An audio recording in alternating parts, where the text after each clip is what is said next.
Que el Señor esté con ustedes. Proclamación del Santo Evangelio según San Mateo.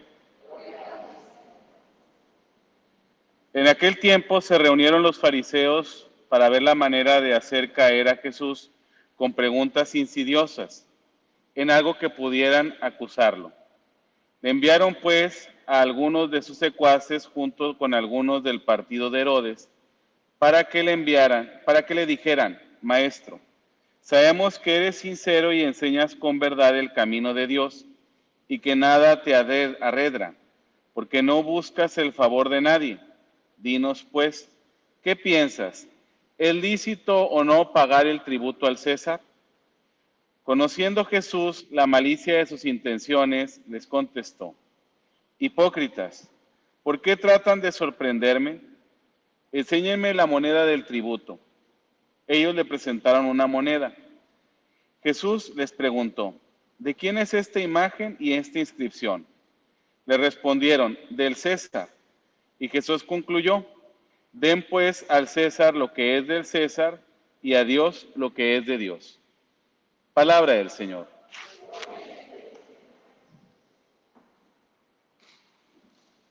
Vamos a pedirle al Espíritu Santo que venga a nuestra mente y a nuestro corazón para hacer vida esta palabra que hoy nos ha regalado. Decimos: ven Espíritu Santo, llena los corazones de tus fieles y enciende en nosotros el fuego de tu amor. Envíanos, Señor, tu Espíritu y se renovará la faz de la tierra. Que así sea. Pues nos encontramos en este texto de este domingo con una situación muy peculiar. Fíjense, en los domingos anteriores hemos venido viendo cómo ha venido Jesús hablándonos y enseñándonos la vida a través de parábolas. Sin embargo, ahora estamos en una situación muy interesante para descubrir cómo es la inteligencia de Jesús y cómo podemos ser inteligentes todos nosotros ante las trampas que nos ponen las personas o ante las trampas que también nos puede poner la vida. Está Jesús en el templo de Jerusalén, está en el atrio. Y entonces ahí en el atrio, pues sucede una cosa muy interesante, muy especial. Están los discípulos de los fariseos y también están los herodianos. ¿Quiénes son estos? Bueno, miren, los discípulos de los fariseos son los aprendices que en un futuro van a ser fariseos. Aquí es interesante, desde esa perspectiva ya implica una trampa. ¿Por qué los fariseos no están en el atrio con Jesús? Porque ha tenido muchas discusiones Jesús con ellos a través de las parábolas, como lo vimos las semanas anteriores, que ahora ellos mandan a sus discípulos para meterle una cuña. En cambio, traen a los herodianos para poder tomar riendas y poder apresarlos. ¿Cuál es la situación para apresar a Jesús? ¿Cuál es la situación que va sucediendo en este momento? Bueno, pues miren, sucede esta situación. Los discípulos tratan de que Jesús caiga y una manera es la siguiente. Existía en el pueblo de Israel un tributo que se llamaba tributo per cápita, es decir, por cabeza, por cada persona. Las mujeres a partir de los 12 años hasta los 65 y los hombres a partir de los 14 años a los 65 tenían que pagar un denario al año por persona. ¿Cuánto sería un denario en este tiempo? Bueno, es un día de salario mínimo. Supongamos que son 80 pesos, serían 100 pesos. Entonces, imagínate una familia que tenía, ¿verdad? O que tiene 5 hijos mayores de edad, de esa edad, 12 y 14 años, tendrían que pagar 500, 600, 700 pesos por el tributo, por el impuesto. Y los herodianos se encargaban de eso, de pagar ese tributo, ese impuesto. El que no lo hiciera, entonces sí iba a tener un poquito de represalias ante esa situación. Por eso, aquí la discusión es esta. El tributo se paga con la moneda, con el denario. Y en el denario venía una inscripción donde estaba la figura de César y decía: César Tiberio Augusto Divino, y por el otro lado venía Lidia, la mamá de Tiberio, como diosa de la paz, y decía romano pontífice. Solamente en Jerusalén se dan las monedas. En las demás regiones que están alrededor de Jerusalén, como la Galilea, se da el trueque. ¿Por qué? Porque la moneda, cuando la instauran los romanos, se convierte en una especie de idolatría, ¿verdad? Se está rindiendo culto al emperador y ya no es Dios el que te da de comer, sino la moneda. Ya no es Dios el que te da de vestir, sino la moneda. Ya no es Dios, ¿verdad?, el que te da para vivir, sino es la moneda. Y por lo tanto, es el emperador el que tiene la vida, el que te da la vida, el que te hace que sobrevivas y vivas. Por eso tiene un culto un poco idolátrico, ¿verdad? Y los judíos en aquel tiempo, la ropa, no tenían bolsas, ni siquiera en los pantalones ni en los vestidos, porque el dinero no debe de ir pegado a la piel. Por eso tenían morralitos para tener el dinero.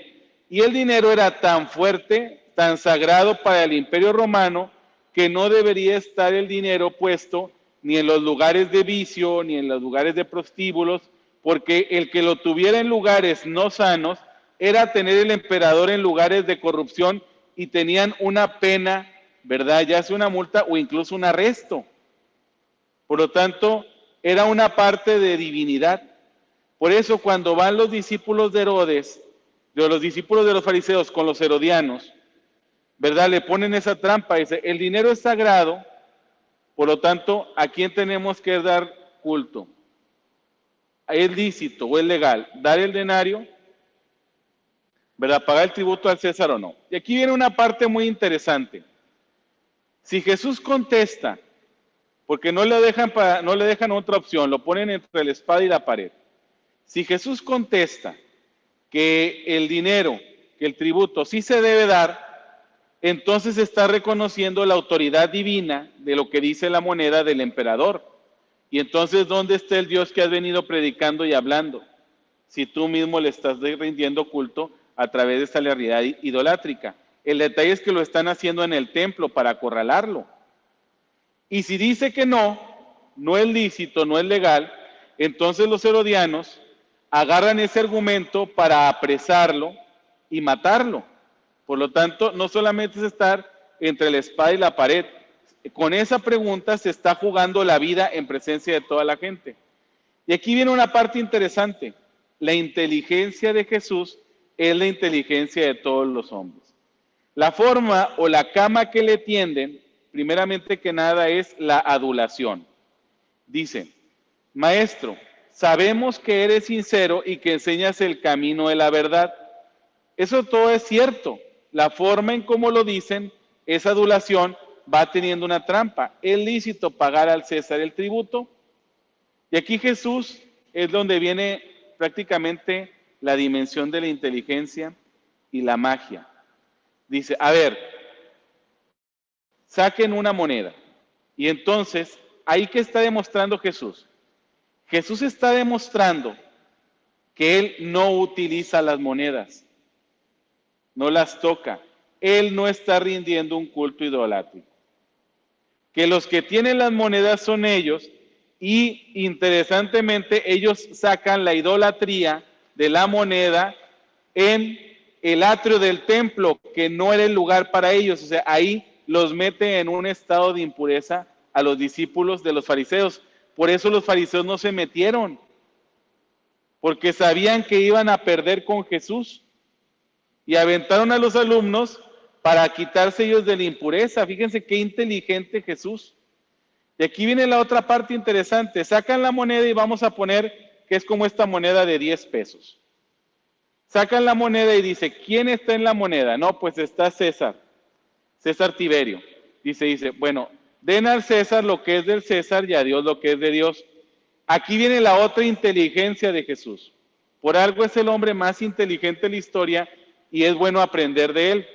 Dice, ¿qué es una moneda como esta de 10 pesos a toda una persona? No es nada.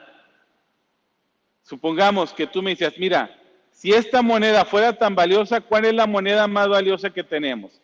El centenario, ¿no? ¿Y el centenario cuánto vale? Pues miles de pesos. Si yo te diera 10 centenarios por tu brazo, ¿me los darías? ¿Verdad que no? Si yo te diera 1000 centenarios por tus ojos, ¿me los darías? ¿Verdad que no?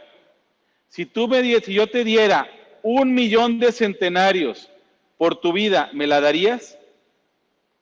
Yo creo que todos en el santo uso de razón tampoco la daríamos. Por eso dice, dale al César lo que es de César. Tú me estás peleando por una moneda de 80 pesos, por un billete de 100 pesos como la parte más importante de la vida. ¿Y por qué no le das a Dios lo que es de Dios? ¿Qué es lo que es de Dios? Eres tú, porque tú eres imagen y semejanza de Dios. No te pelees por cosas tontas o absurdas como el dinero, la moneda, porque al final de cuentas, eso no te va a llevar a la vida eterna, a la salvación, ni siquiera a ser feliz en tu vida. Y con esto pudiéramos concluir en este evangelio que nos deja reflexionando. ¿Cuánta gente deja de reconocer su vida? ¿Cuánta gente deja de reconocer a Dios y pierde la paz en su corazón por las deudas que tiene, por los problemas que tiene económicos, porque los problemas que tiene también de las cosas que ha conseguido con su esfuerzo, y deja de darle a Dios lo que tiene, que es su mente, su cuerpo, su alma, su espíritu y su vida? Siendo sincero, ¿cuánto tú le das a Dios de gracias durante la semana? ¿Cuántas veces le han mencionado, gracias porque me diste los ojos, gracias porque me tienes con vida, gracias porque tengo mi familia, gracias porque me diste otra semana más de vida? ¿Cuántas veces le agradecemos a Dios? Y no solamente con palabras, con acciones, con lazos, con un buen camino, con una buena conversión. ¿Cuánto le damos gracias a Dios? Y le decimos, ¿verdad, Dios? ¿Verdad? Tú me lo diste, ¿verdad? Ahí está, yo te lo doy. Incluso el desprendimiento de las cosas que Dios nos ha dado. ¿Cuántas veces se los damos? Por eso, darle a César lo que es del César es algo muy pequeñito, pero darle a Dios lo que es de Dios, la vida y todo lo que tiene, o la vida de tus seres queridos, eso es mucho. Y ahí es donde Jesús nos pone el reto a todos nosotros. ¿Qué tanto nosotros, con un espíritu bien dentro de nosotros mismos, le damos a Dios la vida? Y no es porque darle la vida es que nos vamos a morir, no. Darle la vida es ofrecerle a Dios que lo que hago, lo voy a hacer de la mejor manera para Dios. Que lo que digo en el día o como planeo en el día, lo voy a hacer de la mejor manera para Dios. ¿Cuántos de nosotros podemos hacer eso? ¿Cuántos de nosotros proyectamos el día y decimos, bueno, de las 24 horas, ya no digo una hora, al menos la comida la voy a ofrecer a Dios? ¿Verdad? O en la hora de estudio la voy a ofrecer a Dios. O la cita importante que tengo con esta persona por un trabajo, la voy a dar de ser de la mejor manera y se la voy a ofrecer a Dios. Esa es la parte bonita que nos habla el texto del día de hoy. Bueno, pues nos encomendamos especialmente a través de la luz de la palabra de este texto para guiar la semana que tenemos enfrente, tratando de darle a Dios lo que es de Dios, cada momento, circunstancia y sobre todo minuto de nuestra vida, pero con una buena disposición de ánimo. En el nombre del Padre, el Hijo, el Espíritu Santo. Amén.